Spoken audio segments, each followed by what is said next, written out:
નમસ્કાર મિત્રો, સ્વાગત છે તમારું અમારી ચેનલ ગુજરાત ન્યૂઝમાં। આજના તાજા અને સૌથી મોટા સમાચાર જોઈએ તો આજનું હવામાન। ઉનાળામાં વરસાદનું ઓરેન્જ એલર્ટ, આ જિલ્લાઓમાં ભારે પવન સાથે ધોધમાર વરસાદની આગાહી।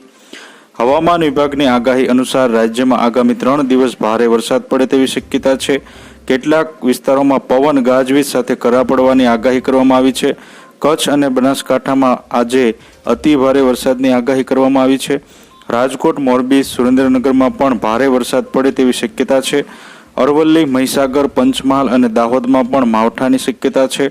આણંદ, ભરૂચ અને નર્મદા જિલ્લામાં પણ કમોસમી વરસાદ પડે તેવી શક્યતા છે। હવામાન વિભાગની આગાહી અનુસાર કચ્છ, બનાસકાંઠા, પાટણ, સાબરકાંઠા, મહેસાણા, અરવલ્લી, મહીસાગર, પંચમહાલ, આણંદ, ભરૂચ, નર્મદા, દાહોદ, મોરબી અને રાજકોટમાં વરસાદ અને કરા પડવાની આગાહી સાથે ઓરેન્જ એલર્ટ અપાયું છે।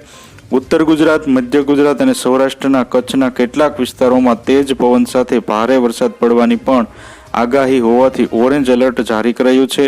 જ્યારે જામનગર, જૂનાગઢ, ગીર સોમનાથ, દ્વારકા, પોરબંદર, અમરેલી, ભાવનગર, બોટાદ, સુરેન્દ્રનગર, અમદાવાદ, ગાંધીનગર, ખેડા, વડોદરા, છોટાઉદેપુર, સુરત, તાપી, નવસારી, ડાંગ, વલસાડ, દમણ અને દાદરા નગર હવેલીમાં ભારે પવન અને ગાજવીજ સાથે વરસાદની આગાહી કરાઈ છે।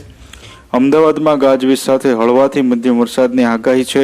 રાજ્યમાં મોટાભાગના જિલ્લાઓમાં તાપમાન 2 થી 4 ડિગ્રી વધશે। આથી જો તમે અમારી ચેનલમાં નવા છો તો અમારી ચેનલને સબસ્ક્રાઇબ કરી લેજો, જેથી તમને અમારા નવા વિડીયોની માહિતી મળતી રહે।